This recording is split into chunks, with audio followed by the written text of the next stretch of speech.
Angie. I appreciate it. It's so lovely to be here with you. Let me go ahead and advance my slides. Now, I am talking about the true cost of HPA axis dysfunction. I have a lot to get to today. So I'm just going to kind of cruise through. Hopefully by the end of this educational talk, you will be able to recognize, there we go. We'll be able to recognize HPA axis regulation, develop an understanding of the complex mechanisms involved in that dysregulation. I'm also going to hope that we can discuss and give you some ideas that lead to different phases of adrenal patterns that we might see for testing. We're going to touch on things like the diurnal rhythm, the cortisol awakening response, and as Angie alluded to, some of the urinary cortisol, cortisone, as well as their metabolites. Hopefully this is all going to come together and we'll identify some adaptations that are going to help with aligning appropriate treatment strategies for you. Now, it's common when we think about stress as practitioners that we also think of, cortisol here. So how has stress become the adrenals? Well, it's because of what we can test, of course.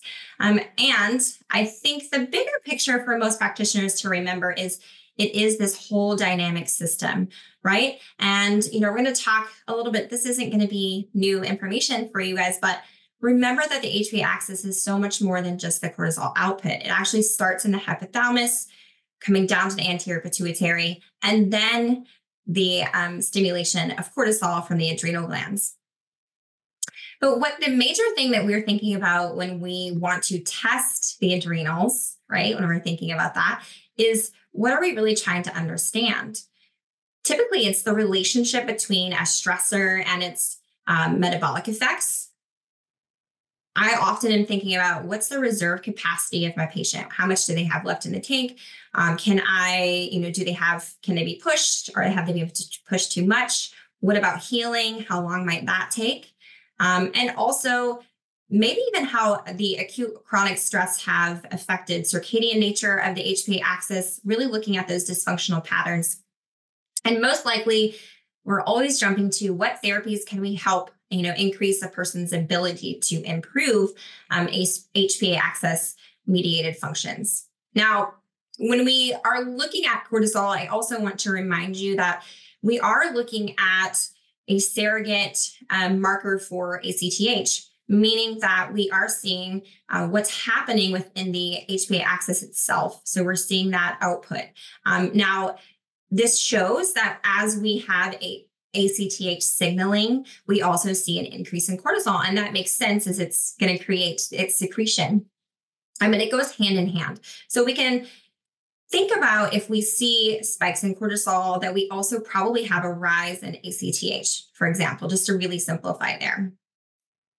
Giving some terms for the research as you're looking and kind of going over this, let's talk about a couple of terms. So allostasis, this is adopted by, I would say it's more dynamic when we think about homeostasis.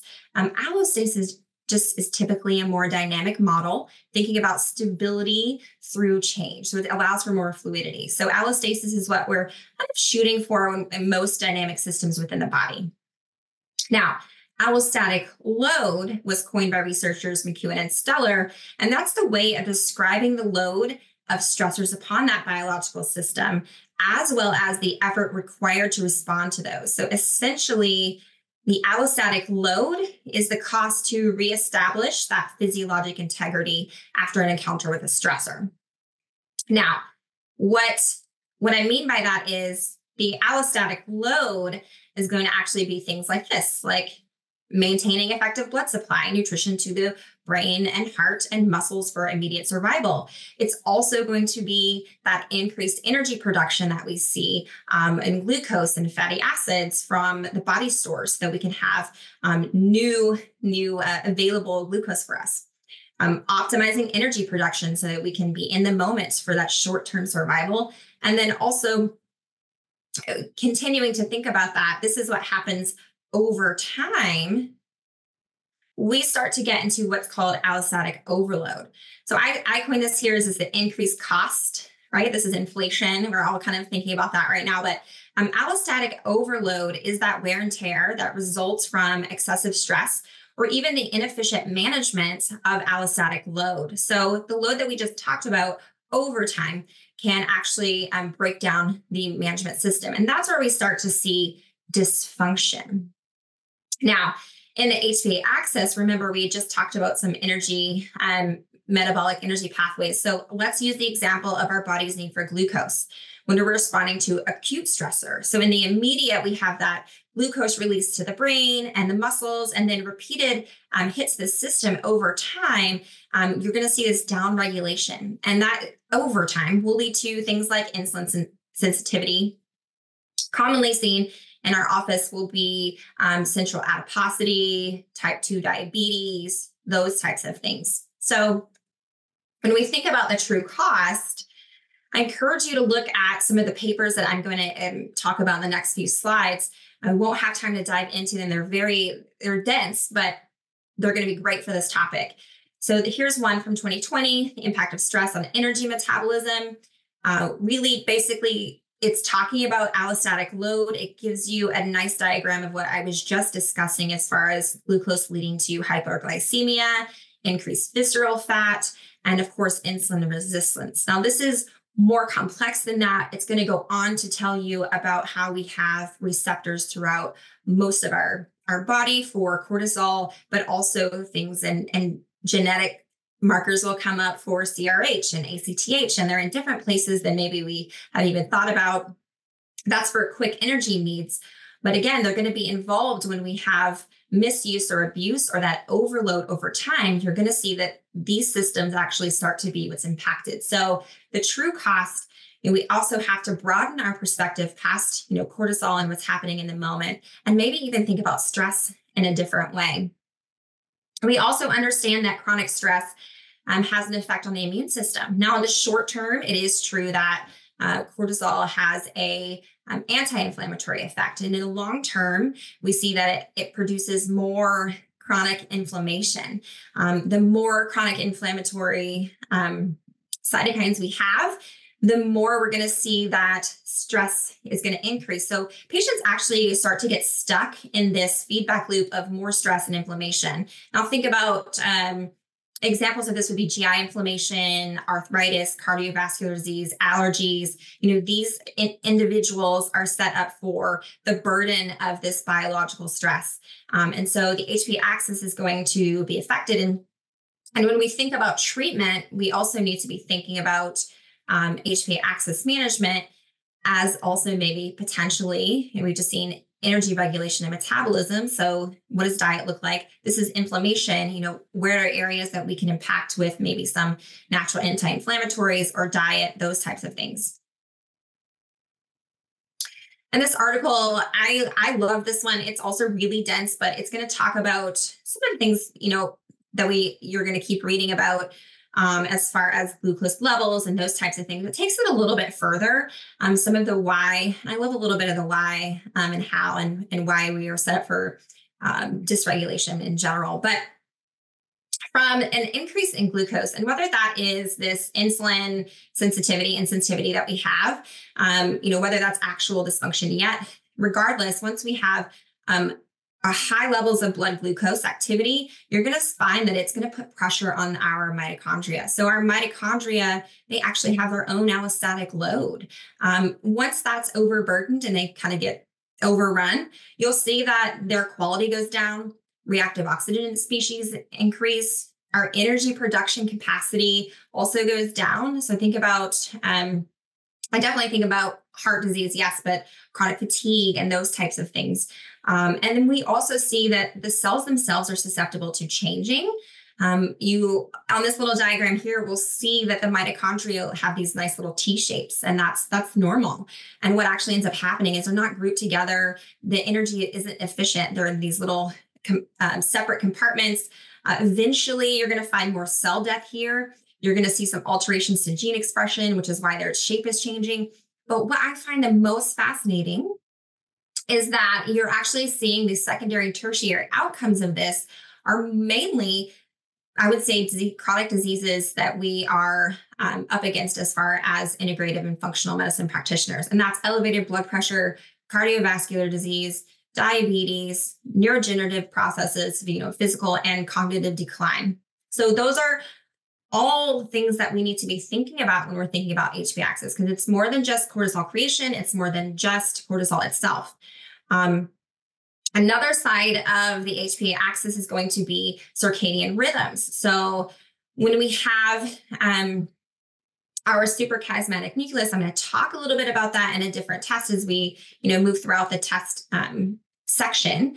But it is in regulation. It's like the master clock. So circadian rhythms are controlled by cortisol, and it's going to regulate, when we're going to wake up. Typically, we're going to see increase in heart rate. It's time to eat. We're going to be digesting. Now we need to detoxify. Oh, we need to give a little bit more insulin to the system. All of these things are going to be happening on pretty regular time schedules. So when we are thinking about HPA axis, we also have to be thinking about the fact that we have these day and night cycles and things that are happening throughout the 24-hour period that are regulated by cortisol. So that's a big piece that I think some physicians or practitioners I'm speaking with are also forgetting. We tend to go straight for those just supplements in general. But when we really think about it, cortisol has multi-system effects. And when we're treating HPA axis dysfunction, we need to start to think about, or it's helpful for a holistic approach if we think about our patient's individuality and which systems do they have the deficit. And that also can help improve HPA axis health. It will take the burden off the HPA axis. So you'll start to see improvement in that way. It's not just building up cortisol, it's actually functionally helping these other systems come on board. Now, here's some symptoms that typically you're going to see when you have someone that's in overload, reaching for the comfort foods. Most of the time, insomnia and depression, usually of feelings that they want to isolate, or they're not doing the same things that they wanted to do. That's a very big clue to me when I hear that in the office, or, I've gained all this weight and I don't know where it's coming from, but I don't really have energy to exercise. I see this time and time again, and really think about overload in this scenario. To get an understanding of the depth of dysfunction, there are so many tests to choose from. So I want to try to make this a little more streamlined for you. There's a diurnal cortisol rhythm, and that's 4 collections. So that'll give us a little clue about our circadian rhythm, as well as, cortisol output for a day. It's AM 30, noon, evening, and night. You can include DHEA. I'm not going to speak about DHEA in this talk today. I just didn't have time, but that can also be added. And then we have another test to think about when we're thinking about saliva in general. Is it going to be the cortisol awakening response, which is done immediately at waking, 30 minutes later, and then 60 minutes later? You can also add that profile to your diurnal rhythm. I think that can give you some information. I'm actually going to show cases in that way, so hopefully that will help clear up any confusion you have. But there are a lot of salivary tests that you can do here. So here's some examples. And I would say this is pretty much the gold standard when we're thinking about cortisol secretion, salivary hormone testing. To understand the dysfunction when we're getting these report values, I think it's interesting to go through this little progression of stress, if you will. I have linked to this book here. I love Dr. Gilham's book, The Role of Stress and on the HPA axis in Chronic Disease Management. I'll show a little picture later. If you get nothing else from my talk, but you pick up this book, you're going to be in good hands here. It goes into a lot of detail of what I'm going to be speaking about. But if you look at the box A1, you will see this is a very normal stress response. We have this activity, we have goes up, and we have a recovery. And we have the period and the time at the bottom that it takes to recover. Now, if we look at A2, or the box to the right of that, you'll see we have this physiologic hit of stress. We have a response, it goes up. And over time, you'll see that there are normal adaptations, meaning we're not spiking as high. It's not taking as long to recover. So you'll see those are normal adaptations over time. When we start to see dysfunction, here's where that sets in. So let's look at the bottom. So middle section, sorry, B1. Now this is when we actually have a physiologic response. and then we don't come down. So we have this prolonged response that's at the top. So there's actually no recovery. You can also see this no down regulation. And you'll see this in people who tend to just be very heightened to stress. They have a response, they come down, but they bounce right back up. And it's to the same height as it was before. So they've lost the ability to kind of down regulate and not be as sensitive to stress. And you can see over time how a hyperactive stress response could lead to some dysfunction, especially when we're thinking about all the metabolic processes, circadian rhythms, and also inflammation and things that we've just discussed. How repeated hits over time can actually impact a lot of systems. We also have this hypoactive response. Now, the hypoactive response, I would say, I typically will see in patients that have had long-standing chronic stress, but this is just an inadequate response in general. They have a stressor, they're not responding. It's very like almost a flattened curve. We're going to talk about that in a little bit.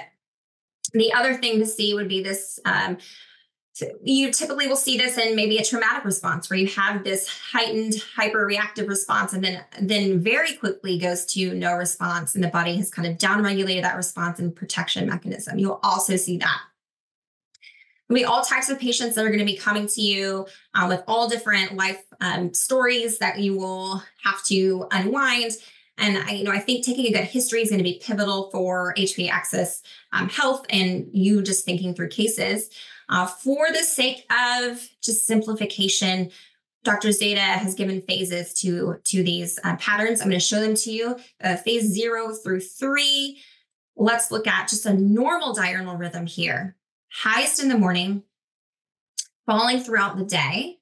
The first collection, remember, is at AM 30. It's very important, 30 minutes after waking. And then you'll see nice resolution. I rarely see perfect phase 0. It does happen sometimes, but let's look at phase 1. So phase 1 can include anything from these elevated dysfunctions, so this heightened overall sense of response. Remember that we just saw that in the previous example. This is another example of that zigzag pattern. The spiking later in the day, this is going to be indicative of some of that HPA axis dysregulation. And then we'll think about phase 2 a little differently. So this is, I would say, a little more in depth as far as treatment will go, but the suboptimal AM value, and then we have this sort of blunted curve throughout the rest of the day. And that's going to be, I would say most of your patients are, or at least mine are usually here. Some are in phase 1. But we're usually trying to get them back to a phase 1. The other possibilities that we'll see here are adrenal phase 3. This is those flatliners we were talking about. This is low cortisol in the morning. It's blunted in the remainder of the day. This pattern is associated with that suboptimal psychological development, I would say.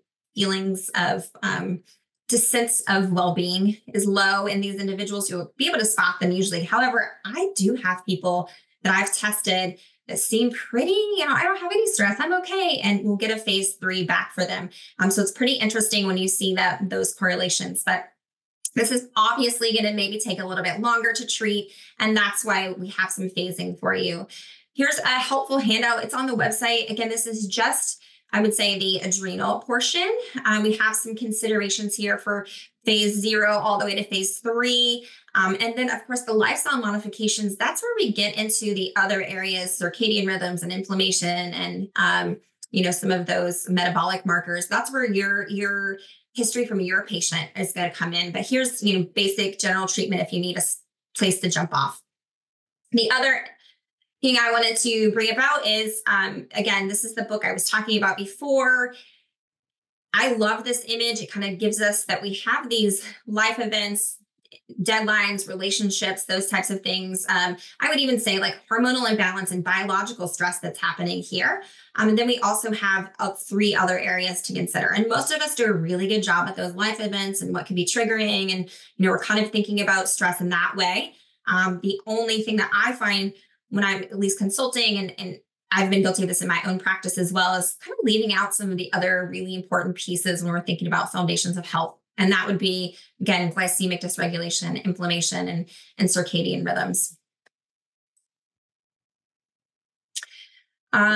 There is more to the story when we are evaluating the stress response, of course, because we have just talked about our basal testing, our just general baseline. Has a circadian rhythm. It's high in the morning, low in the evening. But what if there was a way to see actual stress? And this is the question I, ask myself, like, what if I could just be with my patient throughout the day? What is actually happening to them? How are they responding biologically? And the best way I think to do this would be to think about a provocation test. So we can actually use the body's own natural waking as a stressor. And we can look at this as far as what's happening with ACTH throughout the day and therefore cortisol. So before waking, what we end up seeing is that we have adrenal sensitivity to that ACTH is reduced. So it's kind of holding it low. Once we wake up and we have this response to light in that suprachiasmatic nucleus, we also see that we have increased sensitivity. So an increase in ACTH. And therefore we have a pretty predictable, very well-researched cortisol awakening response. We see a rise that happens about 30 to 40 minutes after waking, followed by a very noticeable decline. The reason that we can use this for a biomarker for assessment of the HPA axis in the clinical practice is because it's very reproducible. We have data on a lot of individuals, right? We understand this in the research that it's pretty much exactly X amount of percentage rise and decline. So we'll talk about that here. And this is what you're going to see in your reports. So we have this predictable rise of cortisol output that happens about 35 to 60%. So that's the rise. About 60 minutes post-waking, you'll see that it should have a decline, meaning it falls back to the baseline level that it was right at waking and or lower. So it actually is kind of a negative decline when you're looking at that. Now, what does that mean? Let me just show you some numbers in the report. Hopefully this is going to clear up a little bit for you, but here's an example of a patient with a perfect car report. I like to grab these when I see them because they're so rare, but it highlights exactly what we're saying here. It's with the rise is appropriate. You see from waking to AM30, that's the rise portion, and that's about 40%. It's well within that 35 to 60. And then you see the decline, which we measure the decline from the waking value down to the AM60. And so that should be at least at baseline or at least at 0, all the way to negative 33. And so here we see negative 13%. So this person has an effective rise and fall. So when they have stress, it's more like what we saw in the very beginning, where there's a stress response and a recovery. And this is very normal. This is someone who had to have a lot of dysregulation or adaptation. So if this was the patient that you would get, I would think more about thinking about neurotransmitters, maybe thyroid, those types, other areas of testing that might be impactful. But this could alleviate that factor for you, at least for right now. Their stress response seems to be okay within the moment. Now, here's an example of an elevated car. You can see this really shoots up over there. I think sometimes when we see levels that are within the green section, we're like, oh, that's fine. Well, really look at the numbers here. This rise from the waking is 150%. They really shot up. Remember the examples that we showed. This is someone who has a very drastic response to stress. And then when we look at the decline, again, that should come back down to baseline or lower. We actually don't see that that's happening. So the recovery is harder. Now, if this happened, throughout the day, I would say, they're at an increased risk for dysfunction, right? Maybe this is the beginning stages of dysfunction. And here we have, examples of why we would see an elevated CAR. This is just what the research is indicating, not causative, but just what we've noticed within the research. And then you can also see a blunted CAR. And I'm giving you the two, I would say, main patterns I see throughout. There's everything in between, but the blunted CAR would be, really lack of a rise. You have your waking value. We're not going up to that AM30 value. It's at 20%. It doesn't reach that 35. And then when it is coming down, it's more of a really large fall because it didn't go up as high, right? So we're seeing that this is kind of a non-responder. Not that this person is PTSD or those types of things, but it's similar to that where you have this unresponsive stress. So this could be, I would say things, chronic fatigue, think about that. PTSD is on this list, but chronic inflammation, definitely adrenal insufficiency, sleep apnea, those types of things, shift work.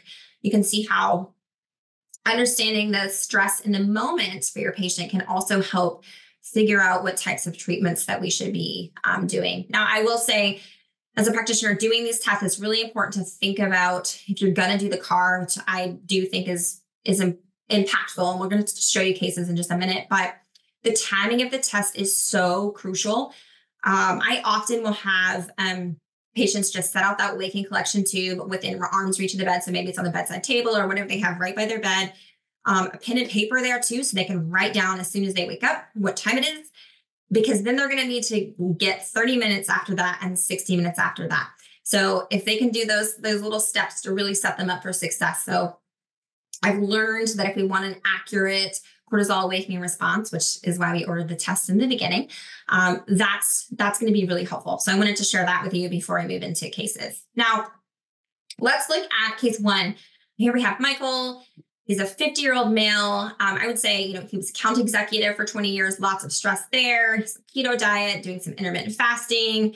There's some exercise here. Most of his labs are within normal range, but his symptoms are decreased motivation, mental sharpness, and fatigue. And so, ordering the diurnal rhythm, if we just look at that part of the screen, we'll see that we have a pretty normal phase one. What we actually see is this AM30 value looks really good in the optimal range, noon, evening slumps down a little bit, returns at night. Nothing that I would be really alarmed about. Now, if we add in the information from the cortisol awakening response, what we actually see is that when he wakes up, it's a very heightened waking level.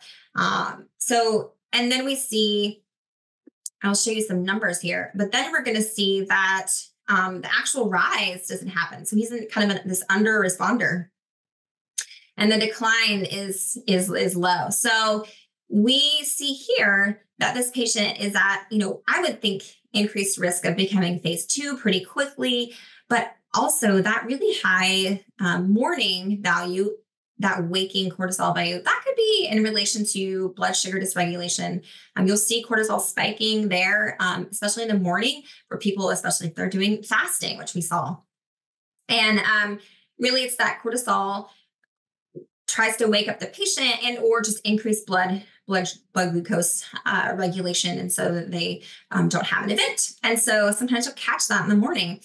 And likely, I would say this is why we see some fatigue and decreased motivation and mental sharpness is if he's to get repeat bouts of stress, he's an under responder. So over the course of a day, repeat bouts of stress, you're going to see he's going to be waxing or waning over time.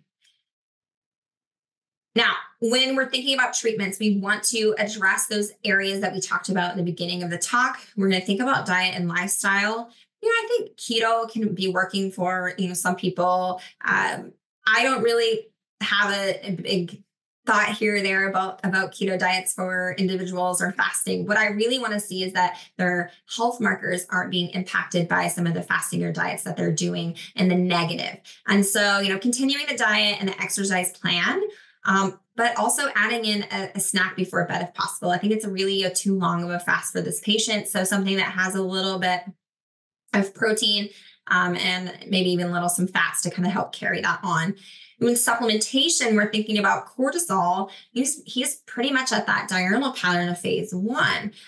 So, we're going to give a little bit of B complex and vitamin D and C, some adaptogens to kind of build the system, but really we're relying on those foundations and dietary nutrition and seeing if we can get some of this dysglycemia under control so that we can see progression and change within the HPA axis. Another case example here, let's call her Lisa. We see fatigue, really foggy thinking, midsection weight gain. This is typical patient that I have in my practice. I'm sure that you can also relate. This 59-year-old postmenopausal female. She's a nurse, fibromyalgia, IBS. She doesn't really get to eat a lot. She's on the go, skipping meals, lots of coffee to stay awake. Doesn't really feel like she can exercise, on her feet all day, elevated triglycerides, and, thyroid is impacted as well. And so I will say, as we're looking at the numbers here, what we see is that we have this flat line or, flatter curve. And the car also, we're going to see is kind of inverted, but I'm going to let you see this. But when we think about flatlining here, I know that this is going to be someone who is going to take a little bit longer to heal. And the diurnal rhythm is flatlining like this. And I'm possibly going to have to use higher levels of intervention over supplementation. So I kind of think about that. And then I want to know, well, when she is in stress, like how is she responding? And what we actually typically see here, we'll see is that she doesn't have a big rise of stress. But look what happens in the decline. It actually goes up. So she has this delayed stress reaction. And that's a part of dysfunction that you're going to see. And what we see is that her cortisol is going up in cases when it should have come down. And I think that's also indicative of things that we can change in her diet as far as, eating regular meals. I put her on a low glycemic index. It's easy for nurses on the go. Think about your patients, what they're doing, but protein shakes, nutrient, dense things like that, getting them, thyroid regulated. So we have less stress on that system. Did do a little bit of hydrocortisone replacement, 5 in the AM and 5 at noon. I have some individuals sent in questions asking about how to do that. And I will say, as long as you don't go over 20 milligrams in a day, you should be good. You don't really have to wean down from that. But this is one example of a prescription you can do. Light box therapy, getting some bright light in the morning to, again, help that circadian rhythm. And then bringing on those cortisol creating vitamins and nutrients that are at the end there. Now, there's a ton of research in bright light increasing CAR. I pulled this report just looking at cortisol and light exposure in the human male. There's a ton of other research out there. Feel free to dive in. But you can see that the greatest increase in that AM30 value is actually going to come from bright light. So here we see a younger 19-year-old and college sophomore, and she's not really motivated. She's missing class. She's doing takeout. She's trying these HIIT workouts. She's really trying to stay motivated and run and do yoga. But, she really is finding that she's stressed and she's gaining weight. She has acne. I'm looking at her diurnal rhythm and I see, just more of a phase 2. But when I look at her cortisol awakening response, it really lets me know what's happening, right? It really tells me about the impact. She's at risk of turning into a phase 3. And that's because she has this CAR that is a high rise and a high decline. And so things that you would think about and treatments for her, again, are going to incorporate those. I think diet and lifestyle is foundational for this patient to recover. So you're going to see that we need to think about salads and vegetables and utilizing that cafeteria instead of going to ordering food. I'm changing up the exercise a little bit. I don't think we talk about that enough, but if you find somebody that has a cortisol awakening response that is increased and stays high, we probably don't want to have them do those high intensity workouts quite yet until we can kind of reset the system a little bit over time. It's going to take time. A bright light in the morning to increase that AM30. And then also thinking about referrals, building a team, counseling, those are going to help with that perceived stress that we talked about, those deadlines, those things she's really having a tough time managing that you don't have time for. So building out that team. And then also thinking about supplements for, again, building or creation of cortisol. Now, I know I am cruising pretty fast here, but I want to get to urinary testing and get through that so you can have all the questions that you need to ask in our time frame here. But urinary testing provides a pretty unique look at the I would say total body, but let's look at what's happening here because the collection's a little bit different. It's over 2 days. So I wanted to bring your attention to that. You're going to collect at dinner time and then bedtime on a day. And then anything that is happening during mid-sleep, you want to collect. Then you're going to have a collection that's going to be waking and then post-waking about 2 to 4 hours. So also caveat here, remember that if you're taking glucocorticoids, if your patient's doing that, you want to hold, stop those at least 5 days before sample collection so you're not seeing the influence of those medications. There's some other information. Feel free to read that here.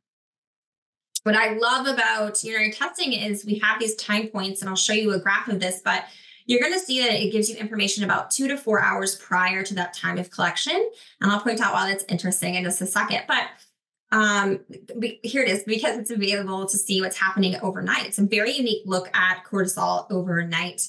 We're also going to look at 11 beta HSD activity, and then what the metabolites of cortisol and cortisone are adding to the story here. So here are the urinary testing graphs. I will say these look just like the ones that we've been looking at, except remember that our time points are reflective of what's happening before. So that 2-hour post-waking is actually going to be that, including that cortisol awakening response. The waking is including what's happening overnight. So that's why the graph looks a little bit different than that high rise and fall throughout the day. We have more of a spike kind of in the middle there. The same should be happening for cortisone. In fact, cortisone should kind of follow the same pattern. Cortisone is made so much more in the body. If you look at the X and Y, or the Y axis here, you'll see that that's a little bit different. We have a lot more cortisone within the body. Now, urinary testing can show us what's happening with an enzyme called 11 beta HSD. Now, this enzyme, there are 2 different versions. There's 11 beta HSD1, and that pulls cortisol out of the storage. It's most active in things like the liver, skeletal muscle. Remember earlier when we talked about HPA axis and those metabolic regulators, this is what I'm talking about. So they're scattered all throughout the body, and we need like that quick cortisol. Now we're looking at 11 beta HSD2. Now 11 beta HSD2 is most active in the kidney. And that's going to protect that mineralocorticoid receptor. It's dangerous to have a lot of cortisol kind of flying around the body. So we want to push it back into cortisone, protect that mineralocorticoid receptor so we don't end up with things like elevated blood pressure and swelling and things that can happen in that way. So in urinary testing, we are looking more at the influence of the kidney. So we aren't necessarily seeing that HPA axis activity directly, but rather the body's response to the cortisol levels. So are we turning on cortisone? Are we engaged more towards cortisol? So that's what we're kind of looking at here. And I think it's actually a different perspective than we're seeing when we're looking in saliva. Most of the time people are curious, hey, well, how do I downregulate the cortisol? So when the dial's all the way to the cortisol, I would say that's when it's more biologically needed to downregulate that. Well, it's going to be all the lifestyle things that we just talked about. So inflammation, insulin resistance, treating central adiposity, estrogen excess if we have it, increasing, making sure people are being physically active, but also some supplements that can help doing that have really great research. Notice that like things like bitter melon and curcumin, anti-inflammatories, blood sugar, that's all going to come into how can we decrease cortisol here. Now, the other part of the story is metabolized cortisol. So you'll see that here is the measure of what the body has utilized. Okay, so take that in. So when we're looking at metabolized cortisol on our testing reports, this is actually cortisol and cortisone metabolites added together. So it's the full output. Now, I would say high metabolism, think about things like obesity, insulin resistance, there's just more to the system. And also hyperthyroidism. So we're moving metabolic processes faster. It's a hyperthyroidism. When you think about low metabolism of cortisol, same thing with obesity and inflammation. It kind of just depends on what part of the spectrum they're on. But then you can think about hypothyroidism. So our metabolic processes are happening a little bit slower. And you can see those pop out on testing. Again, when we're looking at cortisol and cortisone metabolites, I'd say this is a better indicator of what the total body's preference is for.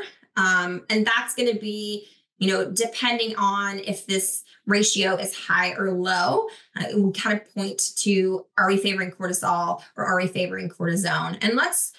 And those are kind of nebulous topics to think about on paper, but let's put this together and see where we can go with some of our understanding. I already see a lot of questions, so I'm trying to get us there. Okay, here is our urinary patterns section. We have this low free cortisol and cortisone. So you see that those are free or already low. It makes sense to me that we might have these lower metabolites, or maybe they should be kind of within range or low range, but we actually see these are low here. And this is, to me, demonstrating when we look at the free levels are low, the metabolites are low. I see these graphs. And then also let's look at the ratios and calculations that we talked about. Metabolized cortisol, low. Cortisol, cortisone metabolites. Well, that's within range. So it's not picking. Do we have a preference for cortisol or cortisone? And then when we look at frank 11 beta HSD activity, we're kind of in the middle as well, which I think is a good thing. We haven't lost the ability to control cortisol, right? Our cortisone is still able to come on board, and we're kind of sitting at a good spot right in the middle here as well. So this is a person, if I saw this, that I would say, oh, we just need to build them up a little bit.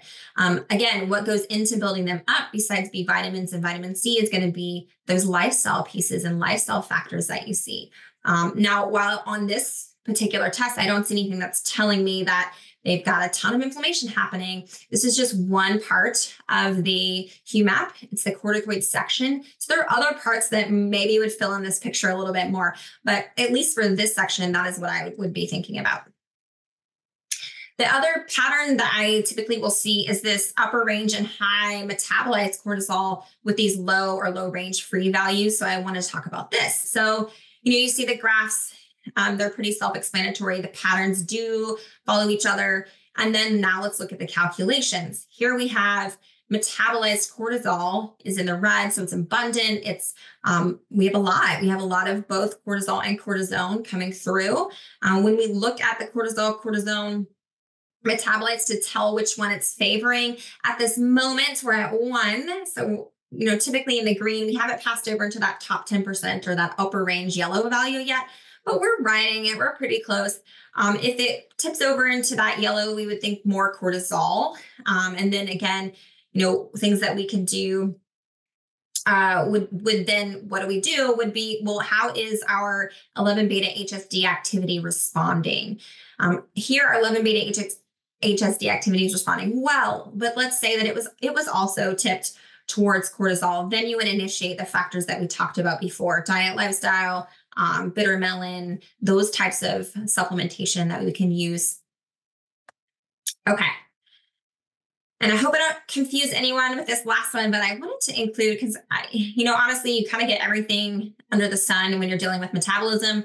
And this one's a little bit of a head scratcher, but we see an elevated waking in the cortisol and cortisone. So they do follow each other.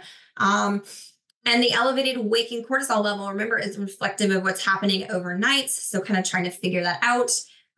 In this case, it was somebody who was waking to take care of a sick loved one. And so they did go back to sleep, but potentially in the middle of the night, that was a very stressful event. We have captured that here. What we'll also see is this cortisol, the cortisol and cortisone metabolites. Let's look at the ratios so we can see what's going on. We do have in the metabolized cortisol section, we do have appropriate cortisol. Let's look at the cortisol, cortisone metabolites. Oh, we have a high value. So we're favoring more cortisol, which is interesting when we think we would look at just the image and you would think it would be the opposite way because we see more of that cortisone in the red. But when we're thinking about the map here, we're actually favoring more of that cortisol production. And then the 11 beta HSD activity is pretty low. So we're actually favoring cortisone in that way. So what are we doing? Well, while we have higher metabolites, meaning we have, more or free levels, we are able to turn that cortisol into cortisone. So to me, this is, there is some dysregulation because we see that in the graphs, but the metabolic processes are still working. And so, putting our little hat on, I would say, thinking about what could be causing this. Let's address some inflammation. Let's talk about stress. Let's talk about, what's happening during the daytime. Is waking overnight a repeated thing for this patient? And really dialing in just to their individualized plan, what could be happening.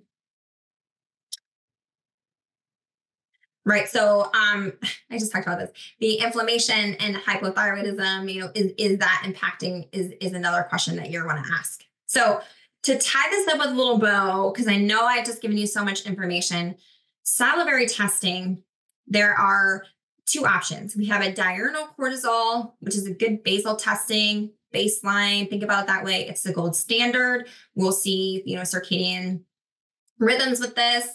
We have the cortisol awakening response, and this is a provocation test, and it will show us HPA axis function. We think about that more like plasticity, reactivity. Keep that in your mind. Then when we move into urinary testing, we will see things like cortisol versus cortisone, which is actually the 11 beta HSD enzyme. So that's going to tell us about metabolic functioning. What's happening in the kidney? Is the kidney able to kind of shunt that cortisol to cortisone? And then we see metabolized cortisol. That's the total measurement of what the body has utilized. So that can actually tell us, how much do we actually have here? Do we have enough? Do we need to build them up? Is there too much? And then the metabolic preference, which is winning. Is it the cortisol winning or is it the cortisone? And those together can be very helpful. It's, again, a different picture than what you're seeing in saliva, is we also have a little capture of what's happening overnight. So I am going to, again, give you a little summary here. I want you to understand that what you are measuring when you're thinking about adrenals is really the HPA axis. But it's also so much more than that. It's in, stress-induced alterations. It's patient circadian rhythms. There's a lot that goes into it. The cortisol awakening response, remember, again, provocation test. It's going to elucidate a patient's reaction to that stressful stimuli. You're going to see that it can be anticipatory stress. Perceived stress can all be captured in that.